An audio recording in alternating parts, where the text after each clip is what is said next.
Sí, güey.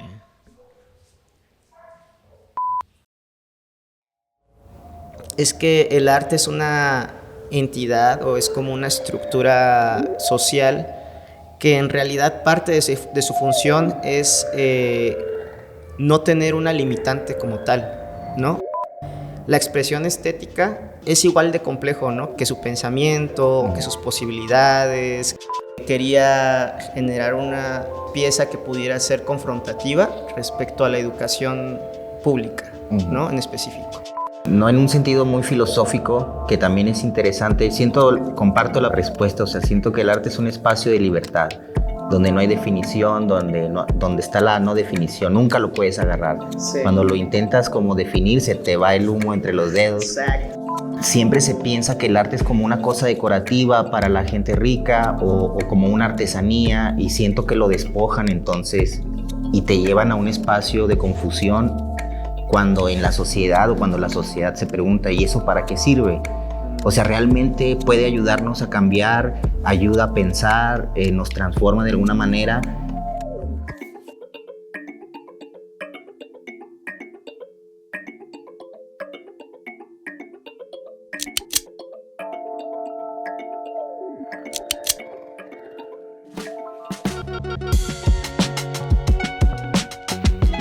Buen día a todos, estamos en una nueva temporada de Armario Artísticamente y hoy estamos con Andy Medina de Yope Projects en su estudio en Oaxaca de Juárez. ¿Cómo estás, Andy? Hola, ¿qué tal? Muy bien, bienvenidos, bienvenides. Bueno, están actualmente, ahorita están en Yope Projects, que es Artist Room Space, es un proyecto también, es un coworking. Yo siempre digo que es un coworking porque aquí convivimos 5 artistas, quienes compartimos el colectivo. Ajá.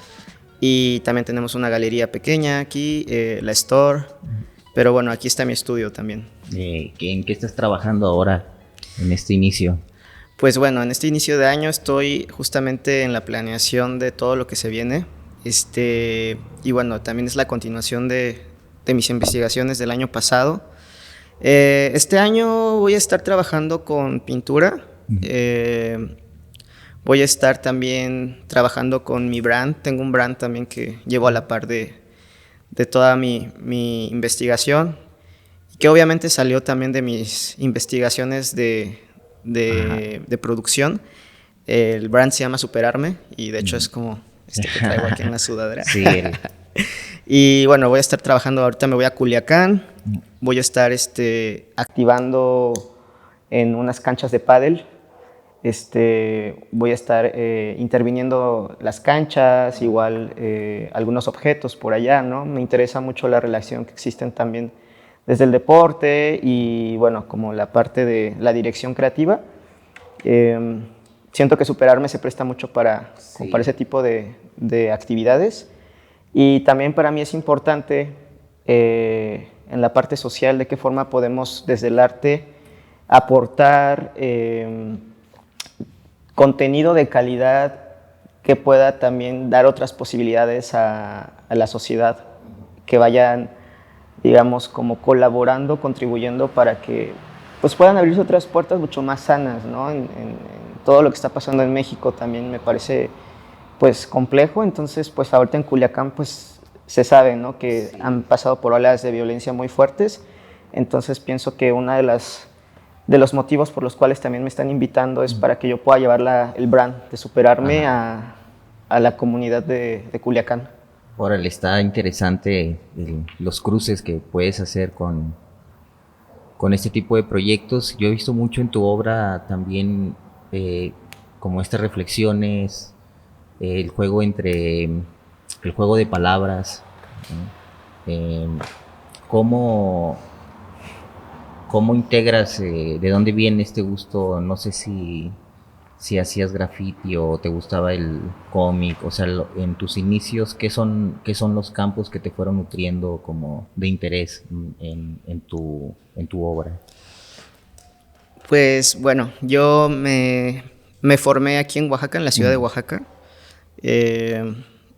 Cuando mis inicios yo estaba aquí Y pues a mí siempre me ha gustado decir que Oaxaca es una ciudad que tiene mucha cultura urbana, aunque a mucha gente que no ha visitado le cueste trabajo creerlo. Sí. Porque, pues bueno, sí que Oaxaca es una ciudad pequeña, eso también es un hecho, pero sí creo que por lo mismo se concentra mucho más también la parte visual y la parte de la propuesta, ¿no?, conceptual que hay detrás del arte urbano.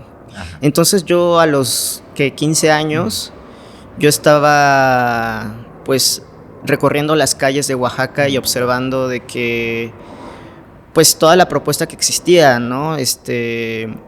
Me acuerdo de Los Sociedad, por ejemplo, ¿no? Ah, claro. Que bueno, ellos también, yo siempre que puedo les digo, ¿no? Así como, hey, sí, yo era su fan, ¿no? De que a mí me gustaba un chingo lo que estaban haciendo, lo que pasaba en el ferrocarril también, ¿no? O sea, como que yo les caía y veía como que estaban haciendo talleres de serigrafía, stencil, había toquines, luego yo siempre he andado en bici, entonces también creo que eso me ha acercado mucho también a entender la ciudad desde otro lugar.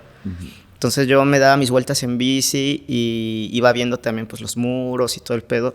Y de hecho ahí es cuando también te topé a ti, ¿no? O sea, como a ti rayando, así de que interviniendo las fachadas, ¿no? Como que, pues, digo, va a sonar muy romántico, pero pues de que literalmente las paredes te están como abordando, ¿no? Tú vas ahí de que te van de que, hey, aquí, ¿no? De que... Y vas viendo como algo nuevo, ¿no? Vas un día y de repente ya ves como de que pues un stencil diferente, ¿no? Como cosas que te hacen reír o te sacan de onda o como que te caen muchos veintes, ¿no? Entonces como que eso es lo interesante también de la cultura urbana de Oaxaca. Sí, todo el 2006 de alguna forma también dejó como una marca ahí en todo el tema del stencil, del espacio público y del tema político. ¿Tú ahora cómo crees que regresa esa parte política, si es que regresa en estos días? Pues justo como lo mencionas, sí creo que la verdad el 2006, y qué bueno que lo mencionas porque creo que es importante mencionarlo, así como estaban estas propuestas visuales de colectivos y de artistas que estaban haciendo street art. Creo que parte mucho también obviamente del movimiento del 2006, que me parece que es un parteaguas para cómo se iba a empezar a entender la gráfica. Oaxaca siempre ha sido un lugar donde la gráfica ha sido bien apreciada y como que es uno de los lugares donde, me atrevería a decir que de México, de los lugares donde más se hace la gráfica, ¿no? Sí. La capital de la gráfica en México. Sí, o sea, como obviamente en Ciudad de México también hay mucha propuesta, ¿no? Y no dudo que también en otros lugares, pero sí siento que Oaxaca es un lugar como donde hay más concentración de exploración en la gráfica y de tradición respecto a la gráfica, ¿no? Entonces, pues bueno, eso supongo que viene desde pues todos los maestros pintores también que exploraron a la par la gráfica con la pintura. Y bueno, se sabe que Oaxaca tiene justamente una serie de nombres pues muy importantes, ¿no? Que marcaron la trayectoria de lo que ahorita es el arte contemporáneo o de lo que está haciendo, porque el arte contemporáneo es algo que se va construyendo, siento que constantemente, pero justamente como de toda la tradición de eso pasa algo que hay como pues este suceso político tan fuerte que, bueno, cuando sucede todo este proceso político es cuando, digamos, el arte se empieza a sentir fuera de las posibilidades mercantiles, o sea, como desde, bueno, es como pintores, no sé, Toledo, Tamayo, que pues ya hicieron su carrera y de que, no sé, Alejandro maestros. Santiago y que hacen su carrera y de que pues se hacen famosos por sus ventas y todo esto, ¿no? Se posicionan dentro de un mercado internacional, ¿no? Pero bueno, es algo que, digamos, llevaba una trayectoria de cómo se estaba entendiendo el mercado y el arte en su realización, en cómo la gente o los artistas querían hacerlo, como para llegar como a esa misma línea, pero voy a tratar de resumirlo un poco lo que yo siento, pero sí creo como que el arte pues va más allá de eso, ¿no? Y que a veces, obviamente, la gente, los artistas queremos de que de repente irnos por ese lado, pero obviamente el arte te jala dentro de cuestiones mucho más fundamentales, Claro. que son pues resistencia política, cuando en realidad el arte tiene una funcionalidad de tipo social, es cuando adquiere ese carácter, ¿no? Y siento que es ahí cuando revive, ¿no? Porque siento que a veces cuando está dentro de otros espacios y se banaliza, como que medio se muere, ¿no? Como que medio pasa como a un tercer plano en realidad, como el sentido del arte. Pero justamente cuando son este tipo de situaciones y donde la gente lo hace por necesidad, no tanto por venta, creo que es cuando el arte tiene otras connotaciones, que siento que en Oaxaca es cuando sucede este auge, ¿no?, de la gráfica. Sí, hay mucha colectividad, ¿no? De hecho, la gente en los grupos en Oaxaca se dicen somos un colectivo, ¿no? Yo creo que viene del 2006, de todos los colectivos que hubo, todos estos procesos como también de comunidad, de historia, de narrativas, como veo mucho en la reflexión que tienes sobre la Greca, y que al acercarte de alguna forma a ese elemento, investigarlo, explorarlo, te encuentras con los usos y costumbres, o con las fiestas, o con el mito, el rito. ¿Cómo abordas tú la reflexión de la Greca desde el 2000, después de pandemia, me dijiste? Sí, bueno, es que sí, creo que ha sido un recorrido bastante largo, pero creo que regresando a una de las preguntas que me hacías hace rato respecto al lenguaje, por ejemplo, Ajá. Ese ha sido mi punto de partida en realidad. Siento que dentro de mis intereses en cómo me gusta abordar el arte es como un organismo vivo, ¿no? Donde constantemente me exige cosas de mis intereses personales, intereses estéticos, filosóficos, existenciales, de todo tipo, ¿no? Entonces, justamente creo que en ese proceso de cómo voy construyendo mi propuesta visual, pues no está fija, ¿no? Porque pues yo como persona siempre, todos los días, pues no sé, pues voy construyéndome también. Entonces, pues entendí que el lenguaje es esa red que puede mantener cierta estabilidad y que se puede ir nutriendo, pero va manteniendo como algo que contiene, ¿no? Es como un recipiente donde yo voy metiendo todos mis, pues, agregados, ¿no? Entonces, siento que el lenguaje justamente funciona como una red que puede procesar no solamente mi visión del arte como Andy Medina, sino también, pues es un lugar donde literalmente funciona una red a través de la cual nos comunicamos como sociedad. Sin el lenguaje esto sería un caos, ¿no? Y creo que es más bien una forma en cómo el humano genera interpretación simbólica de todo lo que observa, de todo lo que procesa, y no solamente pues desde el lenguaje por sí mismo, como esta condición que tiene el ser humano de comunicación, sino también pues todo tiene un lenguaje, ¿no? En realidad, como que siento que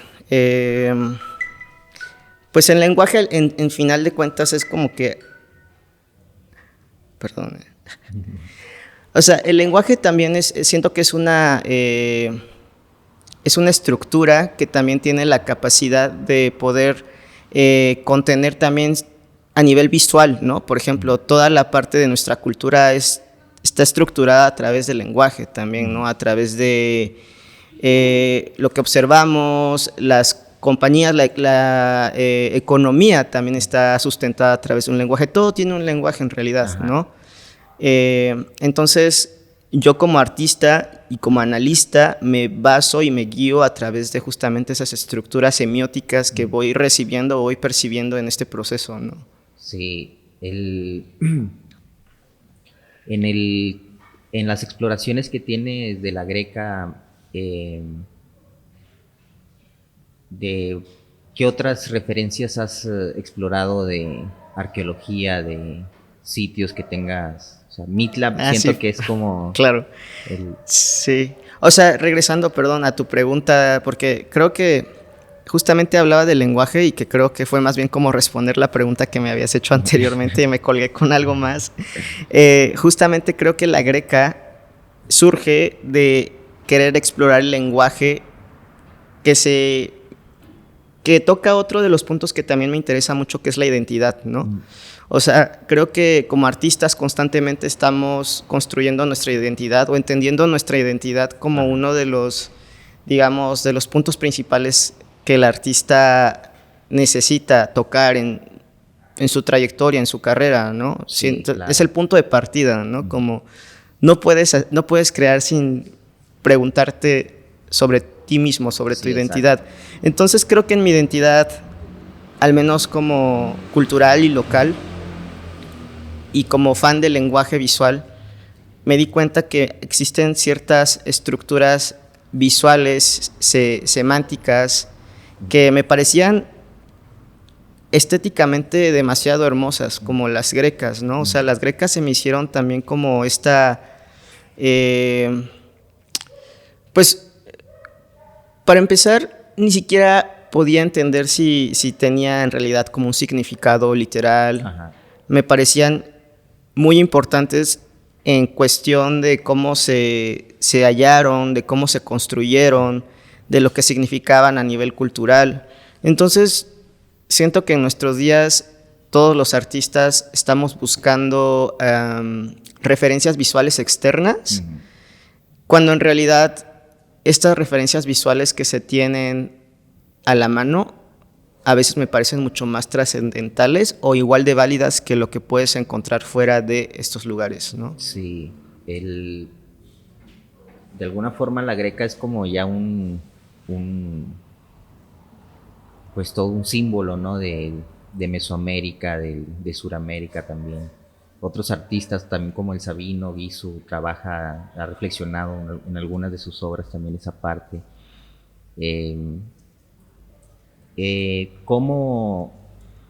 Bueno, esto me lleva porque me gusta la parte como de la arqueología, de la historia, como Oaxaca tiene esto muy cerca y convive mucho con la producción artística. Siento la comunidad de arqueólogos, de lingüistas, de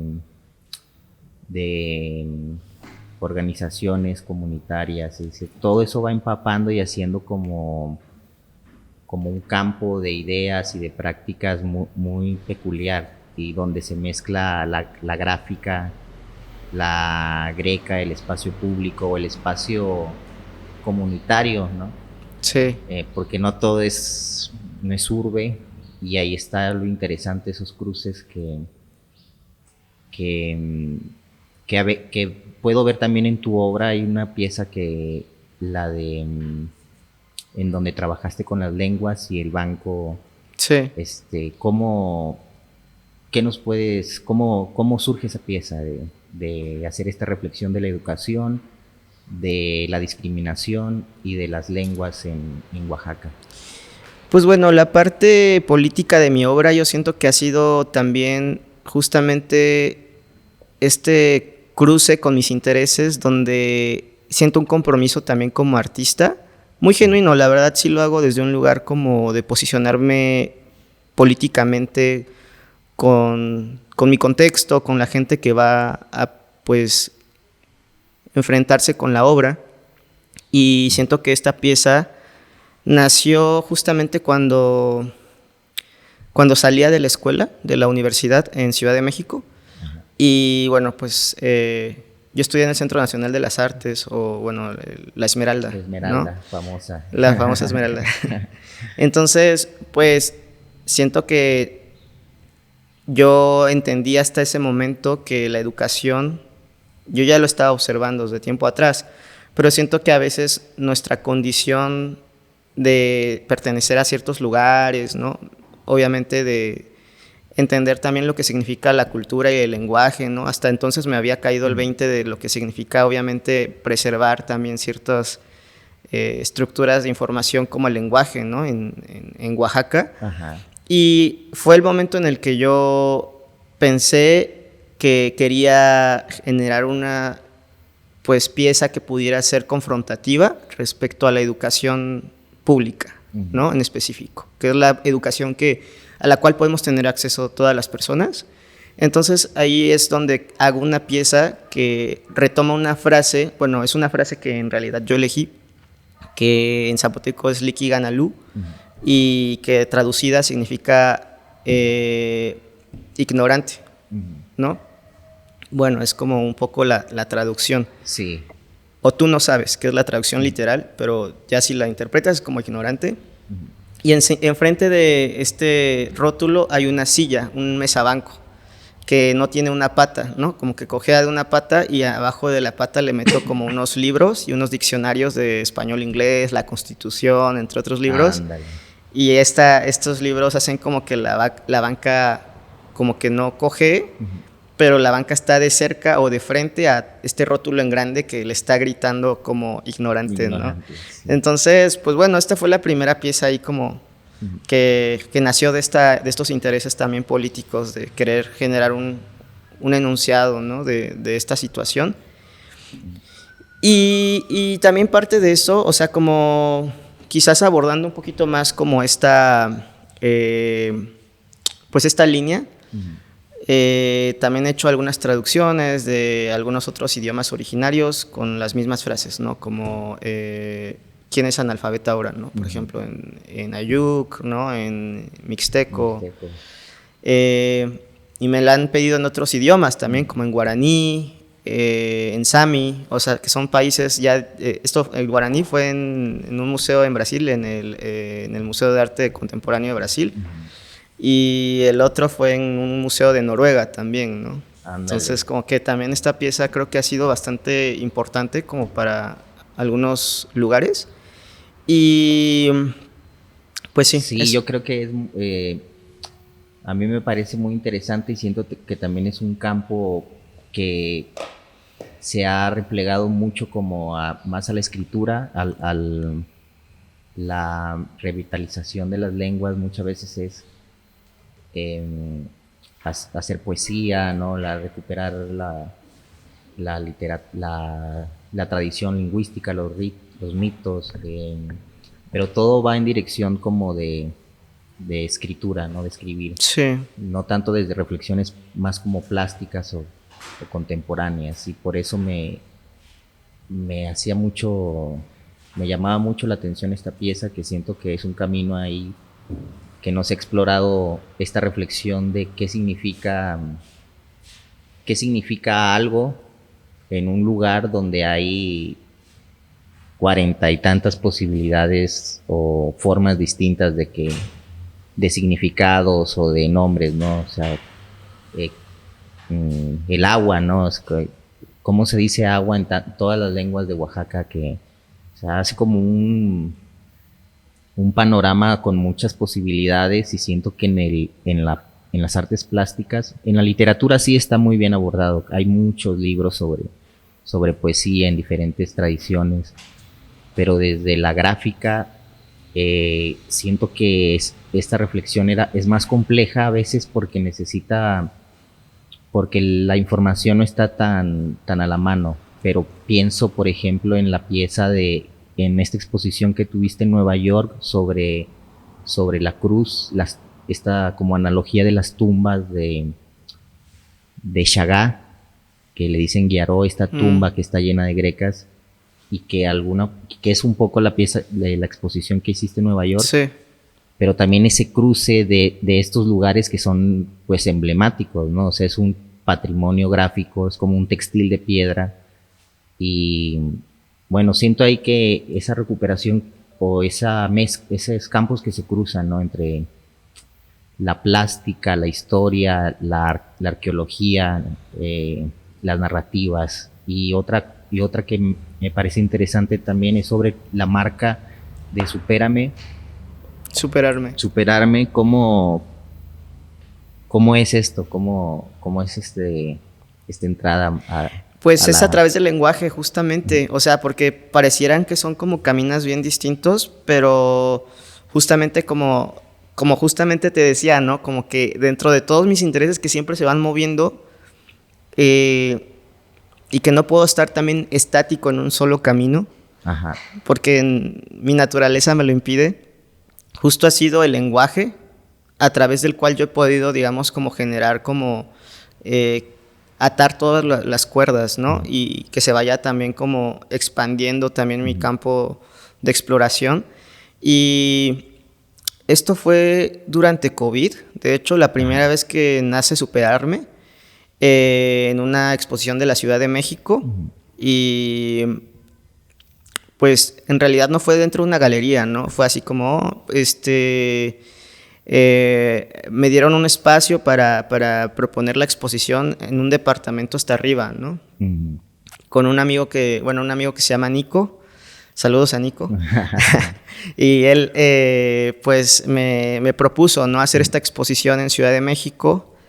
Y yo justamente ya había encontrado esta relación entre el logo de Supreme con la palabra de Superarme. Y bueno, aquí digamos como ya a grandes rasgos, lo que me interesaba con Superarme era retomar toda esta, pues todo este marketing que existe alrededor de las marcas deportivas y de ropa. Ajá. Para como aspiracionista, ¿no? De como hacerlo mejor o como... Pero que al final de cuentas hay como un marketing de venta en eso, ¿no? Sí. A mí me gustaba la idea de como revertir o como subvertir un poco, retomar un poco esa estructura y más bien manejarlo hacia un lugar donde beneficiara a cierta comunidad que nos representa directamente, ¿no? Como la comunidad latina, ¿no? La comunidad de trabajadores mexicanos. Mucha gente de México, pues justamente se va a Estados Unidos buscando mejorar su calidad de vida. Y una forma en la cual se identifican es con la ropa norteamericana, ¿no? De que pues andan cargando de que una Gucci, ¿no? Ahorra un chingo de dinero como para llegar a comprarse una bolsa o como una gorra, lo que sea. Y pues se me hace paradójico, ¿no? Como tener que trabajar tanto, invertir para al final dárselo a la gente que genera explotación, ¿no? Entonces me parecía interesante. Y bueno, un fenómeno también que me parece muy importante aquí en México es cómo funciona la piratería, como una posibilidad de no comprarte el original, te sale mucho más barato, pero como que portas algo que pareciera ser, ¿no? Entonces es como... Te resuelve, ¿no? Te resuelve de alguna forma, pero al final termina siendo eso, ¿no? Como una copia de algo. Sí.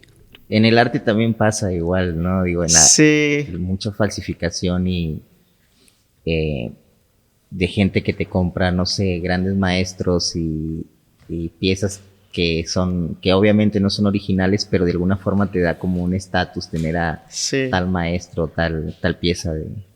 Claro, sí, ¿no? Como del coleccionismo, sí, ¿no? Sí, exacto. Sí, pues justamente eso me parecía hasta gracioso y justamente pues algo que me di cuenta es que yo podía generar como un remake o algo así del brand y justamente siempre había querido también como... siempre me ha llamado la atención también el tema de hacer alguna prenda de ropa, ¿no? Como portar mi propia ropa. Y justamente en Superarme, me acuerdo que esa vez era COVID, estaba en semáforo rojo, todo, o sea, como que me esforcé un buen para que la exposición quedara súper chida. Y me dice así de que el Nico, no, pues es que semáforo rojo de COVID. Sí. Yo creo que cancelamos, no creo que venga nadie. Y le digo, no, espérate, ya subimos el flyer, ¿no? Quien venga, pues va a estar chido. Y si no, pues ni modos. Esa exposición ha sido una de las exposiciones que más se ha llenado, siento, ¿no? O sea, como que había gente esperando afuera para entrar, ¿no? O sea, como que estuvo muy chido. Y nada, la banda entraba, me acuerdo que el piso era blanco y la banda se tenía que poner con unas pantuflitas, ¿no? Como para no manchar el piso. Y pues de ahí nació la primera exposición de Superarme. Como que tuvo mucho jale. Y a partir de eso empecé como a considerar en sacar más las prendas, ¿no? Como seguir trabajando la marca. Después metí una pieza de Superarme en una exposición colectiva que tuvimos en Curimansuto con Yope, ¿no? Con mi colectivo. Entonces yo metí una pieza de Superarme y empezó a tener más visibilidad. Entonces, a partir de ahí, me propusieron registrar la marca. Entonces, pagué los derechos para tener la marca aquí en México. Ajá. Entonces, Superarme es una marca registrada en realidad, ¿no? Por más, Órale. Sí. por más irónico que parezca, Sí. ¿no?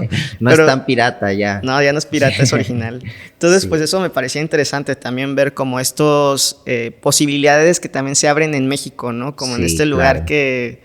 que puede sonar bien absurdo Ujú. también a veces, ¿no? Pero funciona. Sí. Y bueno, y hasta el día de hoy Superarme es un brand que persigue también esta idea de sí acompañar a la banda que quiere, digamos, vestirse y sentirse también motivado con su ropa. Como Sí. artistas estamos constantemente también en ese mindset, ¿no? Ujú. Como de, bueno, pues tener que pegarla también, ¿no? Ujú. Para comer, ¿no? O cosas Sí. así como, bueno, y lo he visto con amigos músicos aquí en Oaxaca Sí. también. ¿Cómo llevas esa parte de esta reflexión como a partir del arte contemporáneo, tu obra y al mismo tiempo el proyecto aquí en Yope Projects? ¿Cómo, cómo lo manejas? ¿Cómo puedes vivir, sobrevivir en Oaxaca? Eso, ¿tú cómo lo has vivido? ¿Hay posibilidad? Si no haces, digamos, gráfica o pintura, ¿cómo, cómo lo entendería alguien que está ahorita saliendo, no sé, empezando una carrera en Yeah. las artes plásticas o en el arte contemporáneo? ¿Cómo se maneja? ¿Cómo te ha pasado a ti? Pues justamente por eso nació Yope Projects. O sea, como que cuando yo salgo de la escuela me doy cuenta de que llegando a Oaxaca no hay lugares, no hay proyectos que tengan otra perspectiva de cómo abordar el arte contemporáneo. Entonces, pues yo ya venía, digamos, una deconstrucción de la idea de arte de varios años. Ajá. Y creo que me interesaba mucho el contexto de Oaxaca por todo lo que es, ¿no? Por toda la información cultural que tiene, política y todo eso. Y me parecía como que se reducía, o sea, Sí. como llegar a limitarse solamente por la idea estética que tienes del arte me parecía absurdo, ¿no? Entonces decía, aquí tenemos como la posibilidad de abrir mucho más, expandir las posibilidades del arte como para, digamos, limitarnos por lo que se tiene aprendido que es el arte. Lo cual está chido también, o sea, obviamente es igual de válido, pero pues si no hay espacios donde exhibir, nosotros hacemos nuestro propio espacio, ¿no? Y fue así donde buscamos lugares, uno de los ex integrantes de Yope y yo, y llegamos a un lugar donde era un local que estaba en el centro, vimos que estaba a buen precio, platicamos él y yo y fue así de, oye, pues estaría chido que este pedo sí pase, hay que jalar a más banda, y fue así como también otros compas que ahorita ya somos Yope Projects. ¿Ya cuántos años lleva Jove Pues Project? este año cumplimos 9. 9 años. Sí. Y sí, o sea, así fue como, pues literalmente entre compitas empezamos a financiar el proyecto. Y hasta el día de hoy el proyecto sigue activo. Y bueno, y lo menciono porque justamente una de las primeras exposiciones que se hicieron en ese lugar, cada quien como que presentó su propuesta desde un lugar como mucho más independiente, ¿no? Como fue un lugar de exploración, de desinhibirse, ¿sabes? Como de explayarse, ¿no? Sí, más de experimentación, colaborativo. Sí. Aquí sigue ahorita en este nuevo espacio, ¿tiene la misma línea? ¿Qué ha cambiado? Han cambiado algunas cosas, siento que seguimos experimentando, creo que eso es algo que nos mantiene, digamos, como vigente respecto a eso con lo cual empezamos, pero sí creo que ahorita, por ejemplo, hemos ya, pues, madurado algunos aspectos de nuestra obra. A mí me gusta creer, por ejemplo, que yo en particular sigo explorando, o sea, como que siento que digamos, no me gusta quedarme en un solo sitio, ¿no? Como que Ahorita estoy justamente, sigo explorando, sigo dando vueltas, sigo entendiendo, ¿no?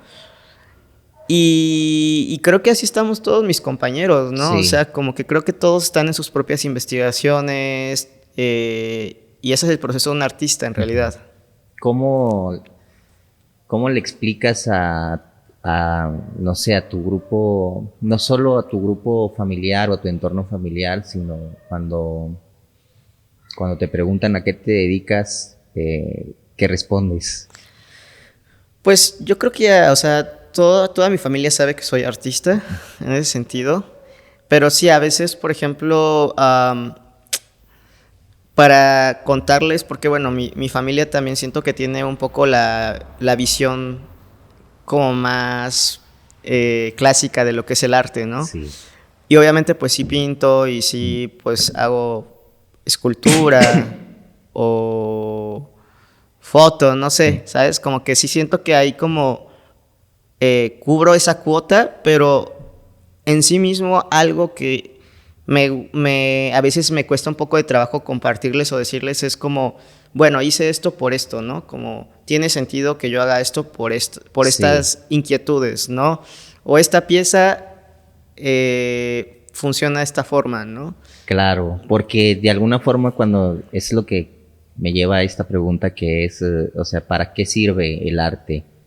Eh, no en términos a lo mejor tan generales, pero aquí desde donde tú estás en Oaxaca, porque igual hay una cultura grande, o sea, la gente en la calle sabe por lo menos cosas básicas, ¿no? Sabe qué es un grabado, sabe quién es Toledo, sabe cuál es el Yago, ¿no? O sea, hay como, pero aún así también es una pregunta siempre que nunca se termina como de responder, ¿no? Todo el tiempo se está reformando no qué es, sino para qué sirve. Es una pregunta bien ambigua. No, pero sí, o sea, como que siento que justamente el arte es como una de sus funciones, es mantenerse ambiguo, o sea, dentro de mi perspectiva. Yo, por ejemplo, no me gusta descalificar el trabajo de otras personas, ¿no? Como que evito por completo hacerlo, porque la gente que descalifica de esto es arte y esto no es arte, está matando el arte como en sus posibilidades, ¿no? Porque lo que le va a dar la libertad al arte, le puede, o sea, si yo empiezo como a categorizar que sí, que no, o descalificar, automáticamente me descalifico para los ojos de otras personas, ¿no? Ajá. Entonces, algo que he entendido es que el arte es una entidad o es como una estructura social que en realidad parte de su función es no tener una limitante como tal, ¿no? O sea, a este punto del arte contemporáneo en el que estamos, la expresión estética, pues el humano es igual de complejo, ¿no? Que el humano, que su pensamiento, que sus posibilidades, que sus exploraciones, ¿no? Entonces, justamente creo que obviamente en ese limbo de posibilidades, ya como artista es lo que constituye un artista, lo que va, digamos, a diferenciar a un artista de otro artista va a ser cómo este artista tiene, obviamente, todo su pensamiento crítico y estético y su exploración, pero pues entre otras cosas, ¿no? Como que puedes en ese limbo ir como perfeccionando o como irte, digamos, como especializando en más cosas, ¿no? Como, bueno, sí aborda de que identidad, lenguaje, exploración gráfica contemporánea, pintura, bla, bla, bla, pero también, pues es un artista que es de Oaxaca, ¿no? O es de México, ¿no? Y bueno, no solamente eso, ¿no? Sino pues también hace, no sé, como otras cosas, o sea, como que vas especificando hasta el punto donde creo que como artista ya, pues te identifica, te vuelves una persona auténtica también. Ajá. Y eso es lo que me interesa también, ¿no? De entender otros procesos que no son los míos, que son otros artistas. Y yo valido igual a la señora que hace pintura en la Casa de la Cultura como el artista que expone en el Guggenheim, ¿no? O sea, como que obviamente son mundos distintos, muy cabrones, pero que siento que el hecho de que uno u otro expongan tal lugar no quiere decir que tenga que descalificarse mutuamente, ¿no? Claro, son parte de una misma comunidad al final. Sí, o sea, obviamente hay cosas del arte en los cuales yo ya no estoy de acuerdo, pero eso tienen que ver más con mi ética de artista o de persona, ya ni siquiera como de artista, sino de persona, que es como, por ejemplo, la banda que mete animales a sus exposiciones, ¿no? O como en algún momento, ¿no? Han habido cuestiones como bien que son parte de la obra, ¿no? Hay un grupo de Viena que hace performance ahí donde destazan animales y se bañan así como en sangre y ese pedo, que para mucha banda pues como que sigue siendo parte de una expresión estética, pero para otra banda también pues obviamente transgrede los derechos pues animales, ¿no? O sea, como llevarlo al espectáculo, ¿no? Entonces, pues bueno, yo ahí, por ejemplo, es algo que yo no haría y tampoco creo que vaya de acuerdo como con lo que yo pienso que estéticamente estoy alineado con eso, ¿no? Pero pues ya, claro. O sea, justamente ya digamos la ética crítica decidirá, sí, ¿no? O descalificará, pero digamos eso ya no queda como en mis manos como artista. Sí, eso está interesante porque al final esta respuesta que me dices también responde, ¿no? O sea, ¿para qué sirve el arte? Justo en ese sentido es también para sensibilizar, ¿no? Producirlo y verlo, no solo el creador, sino el espectador. En esta dinámica también como generan una sensibilidad por la vida, ¿no? Que el arte siento, porque hay esta pregunta siempre de las maestras, de los papás o de la sociedad, que dice, ¿y el arte para qué sirve? No tanto qué tipos de artistas, que puede haber muchos y muy amplios, sino para qué sirve, no sé. Claro. ¿Qué deja? ¿Qué más? Pues es que algo que no sea solo el mercado, ¿no? Es decir, no solo es una forma de vida, sino cómo nos sensibiliza, cómo nos abre a tener otras perspectivas no tan radicales, más ahorita sí, en estas épocas de guerra, ¿no? Sí, pues mira, fíjate que como en ese sentido de responder tu pregunta, yo siento que el hecho de no tener como, o sea, mi visión es un poco nihilista al respecto, porque esto puede llegar a ser un poco paradójico. Para mí el arte como tal no debería de cumplir una función, ¿no? No es su objetivo. Sin embargo, el hecho de que sí, de que pueda, digamos, dentro de las posibilidades, sí ser como alguna de las, digamos, puntos que atraviesa, creo que eso hace que la propuesta de un artista sea interesante, ¿no? Que no está obligado a cubrir una cuota, sin embargo, logra hacerlo. Sí. Y eso es lo que siento que es lo más admirable de un artista, que no está, digamos, obligado a tener que hacerlo. Hay banda que puede hacer una pieza súper chingona técnicamente y pues le puede ir súper bien en el mercado y no meterse en broncas políticas ni nada de eso, ¿no? Sin embargo, hay artistas que deciden, pues, no caer en esa fórmula porque las necesidades que lo están orillando o que lo están motivando a hacer su producción van por otro lado, ¿no? Van como, pues, porque sí, en realidad hay un interés genuino por querer atender situaciones sociales o políticas o resolverlas para sí mismo, ¿no? Entonces, creo que me parece interesante que justamente tanto la pieza del artista que está haciendo tecnicismo impresionante, le está yendo cabrón en el mercado, sea igual de válida que el güey que está haciendo investigación social, ¿no? Sí. O abstracta, o conceptual, o tradicional, no sé, como... Por eso te digo, ¿no? Como que siento que el arte en sí mismo no es algo que necesariamente tenga que justificar el por qué existe, y justamente eso es lo interesante, porque siento que si te das cuenta en la sociedad, todo tiene una justificación de ser. El hecho que el arte no lo tenga es lo que lo hace único y como pues una facultad humana en realidad, ¿no? A diferencia, las demás profesiones también son igual de válidas. Se exige, se espera más obviamente de pues qué hacer, de cómo ejercerlo. Sí. Como que funciona dentro de una sociedad. Claro, yo lo pregunto porque no en un sentido muy filosófico, que también es interesante. Comparto la respuesta, o sea, siento que el arte es un espacio de libertad, donde no hay definición, donde está la no definición, nunca lo puedes agarrar. Sí. Cuando lo intentas como definir, se te va el humo entre los dedos. Exacto. Pero también por otro lado, siempre se piensa que el arte es como una cosa decorativa para la gente rica o como una artesanía, y siento que lo despojan entonces y te llevan a un espacio de confusión cuando en la sociedad o cuando la sociedad se pregunta, ¿y eso para qué sirve? O sea, realmente puede ayudarnos a cambiar, ayuda a pensar, nos transforma de alguna manera, o por qué lo tenemos relegado como una cosa de cositas, de juegos, como, ay no, la pintura es como para las señoras ricas que van a hacer sus manualidades no, o sea, sí hay una potencia en eso.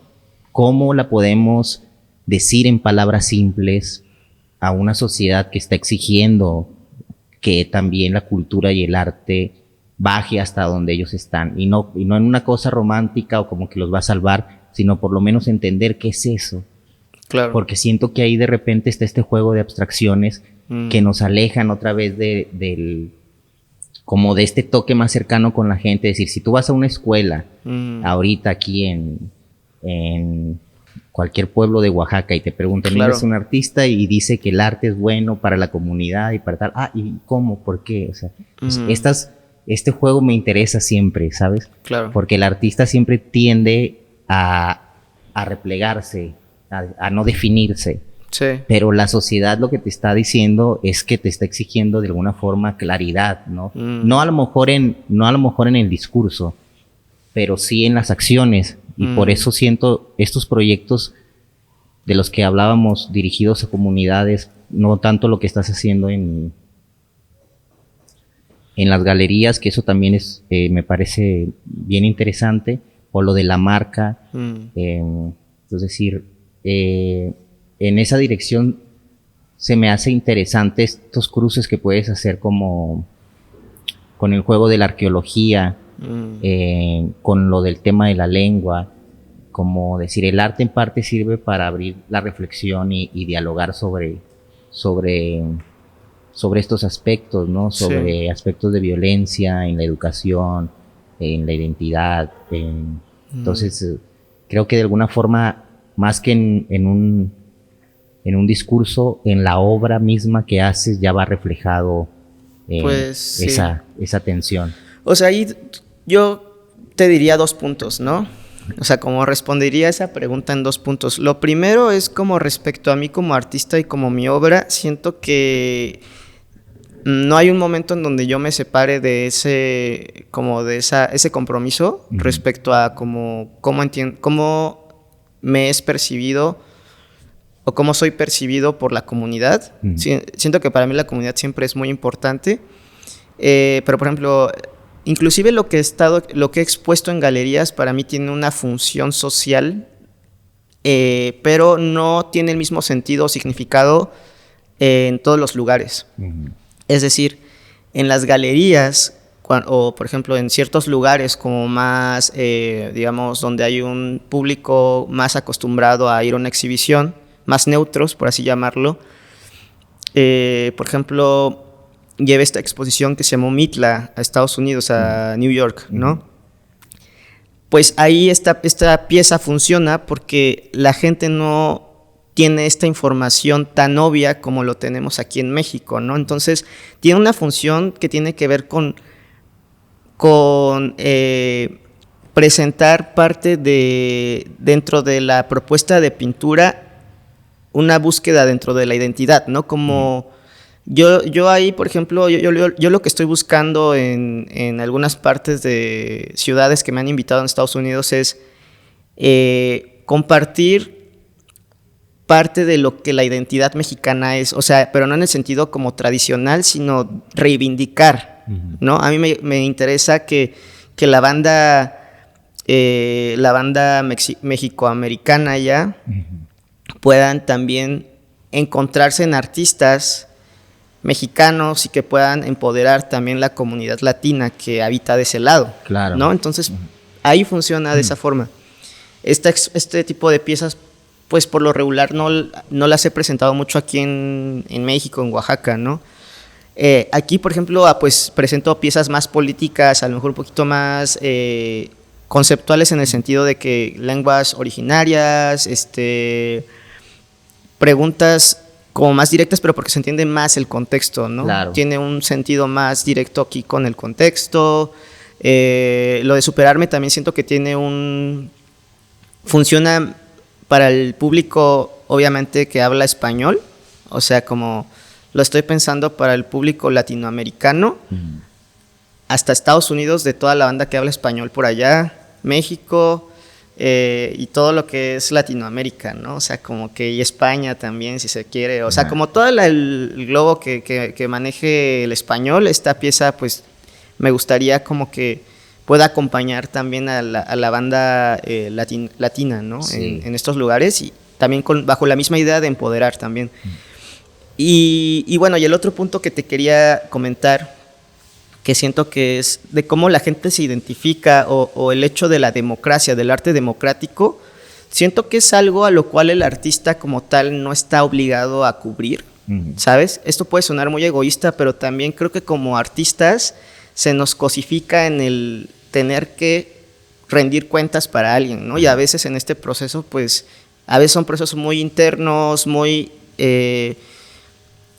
personales, ¿no? A veces el artista puede tener como ciertos problemas como con exhibirse, ¿no? Sí, siento claro, que también está esa otra parte que también es bien válida, pero algo que me interesa mucho visualmente y que creo que funciona bien para algunas personas y comunidades es que hay artistas y hay, digamos, personas que no son, digamos, no estudiaron arte, pero hacen justamente street art, ¿no? Como arte público, graffiti, que son artistas que nacen en la calle y que empiezan, digamos, a identificarse con causas específicas, como lo que pasó en el 2006, ¿no? Que es como la misma gente que no estudiaron arte saben hacer un stencil porque se les ocurre y lo hacen y la banda se identifica con eso y hay como un proceso como mucho más literal, mucho más directo con lo que está pasando en las calles, ¿no? Eso me parece otra forma en cómo funciona el arte como dispositivo, no desde que el artista tiene que rendir cuentas, sino que la comunidad encuentra con quién identificarse, ¿no? Claro. Entonces, como que son procesos muy orgánicos que a veces pueden llegar como a, como a mezclarse, ¿no? Sí, es más, no es una imposición, pues. Sí, no, me gusta que sea así también, como que nada esté forzado a nada también, ¿no? Como que más bien sean las condiciones lo que hacen que algo funcione. Sí, y en Monterrey, ¿cómo estuvo tu última participación? Bueno, tu última... La intervención. La intervención, sí. Pues bueno, a mí me invitaron, José Esparza, que es un curador, me invitó desde hace ya un par de años a presentar esta participación en Monterrey. Para mí era la primera vez que yo iba a conocer Monterrey y siempre era una ciudad que me parecía súper interesante, como que giraba mucho alrededor de ese lugar. Y me pasa, ¿no? Que cuando no conozco un lugar, pues pienso mucho alrededor de ese lugar y hasta que voy, estoy ahí, compruebo y experimento y lo vivo, ¿no? Pero soñaba con Monterrey, ¿no? Como que ya estaba así en la noche y ya decía, no, soñé con Monterrey, pero pues quién sabe cómo es, ¿no? Y pues ya llegué, la gente súper chida, el clima me habían hablado que era muy caluroso y todo, y pues a mí me tocó buena fecha. Y bueno, aparte de la propuesta de Monterrey, por ejemplo, yo trabajé en varias ideas y con el curador llegamos a la idea final, que fue la que se presentó, que fue una instalación de metal Fue una instalación de metal de 3,5 metros, como por 3,5 metros. Fueron módulos de láminas que construían pues la figura de un toro. Ajá. No sé si has visto estos toros que están a la orilla de la carretera. Sí, famosos. Los famosos toros, así que luego están a la orilla de la carretera. Y eso es porque a mí me gusta mucho justamente recurrir al imaginario colectivo como para conectar directamente con el espectador.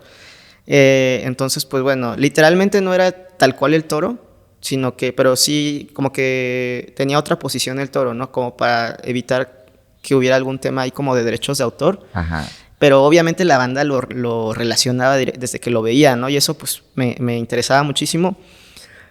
Se decidió que esta pieza iba a ser la que iba a ser elegida porque a José Esparza, el curador, le interesaba dentro de este Festival de Santa Lucía de las Artes Monterrey, dentro del Parque Fundidora, abordar el tema de cambio climático.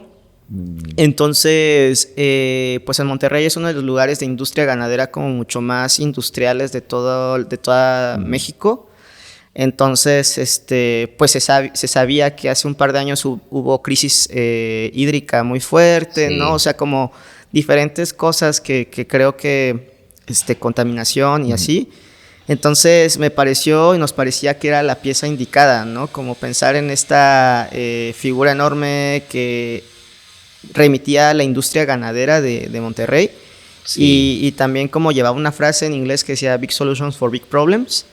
Un poquito pensando también en cómo abordar los problemas de esa magnitud, ¿no? Entonces funcionaba también como un anuncio espectacular, un billboard. Ándale, sí tiene ese juego, ¿verdad? Sí.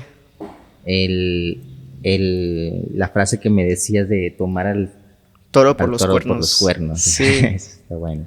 Sí, justamente. ¿Y qué viene este año que inicia? ¿Qué planes tienes? Sí. ¿Cómo va tu agenda? Justo, nunca me compro una agenda y ahora me la compré. ya es necesario. En mi vida había comprado una agenda, sí. Pues bueno, este año la verdad siento que viene bastante movido, pero también súper bueno. Pues justamente les comentaba hace rato que voy a ir a Culiacán a presentar una pieza de Superarme con unas... pues sí, es como una organización que se encarga de llevar todo el tema del arte allá en Culiacán. Es la primera vez que voy a ir a Culiacán y siento que justamente, ¿no? Como lo que te decía con Monterrey, que pues se habla mucho del lugar, pero pues ya estar allá, pues creo que cambia la perspectiva. Y yo no voy como con ninguna, digamos, predisposición ni nada, o sea, como que yo estoy súper feliz de ir. Pero bueno, sí que me interesaba el hecho de que Superarme como justamente la marca y como la intención de la marca pueda presentarse en ese lugar. Claro. Entonces, pues voy a tener una intervención en unas canchas de pádel que me están invitando y voy a hacer un par de murales. Me regreso, Ciudad de México voy a presentar para Semana del Arte, que eso es en febrero. En Ciudad de México. Sí, y de ahí me voy a Freeze, a Los Ángeles. Voy a Texas después, que es la primera vez que voy a conocer. Ándale, Texas. Y me regreso a Oaxaca a trabajar en una serie de pintura. Sí. Chingón. Pues muchas gracias por aceptar la visita. No, gracias. Tener la plática y pues que todo salga bien este año. Muchísimas gracias, carnal. Y bueno, y un paréntesis también. Va. Algo que también creo que viene este año y que creo que es algo que tú y yo sabemos es que estamos colaborando con una serie de murales para comunidades también. Sí, eso va a estar muy bueno. A mí me ha abierto también como una parte que había dejado de lado, que es lo de esto del espacio público, pero me anima y creo que van a dar buenos resultados ahí. Sí, estaría buenísimo. Chingón. Pues muchas gracias, Andy. A ti, Sanes. Saludos. Muchas gracias también al podcast, a Guille. Chido. Chingón. Listo.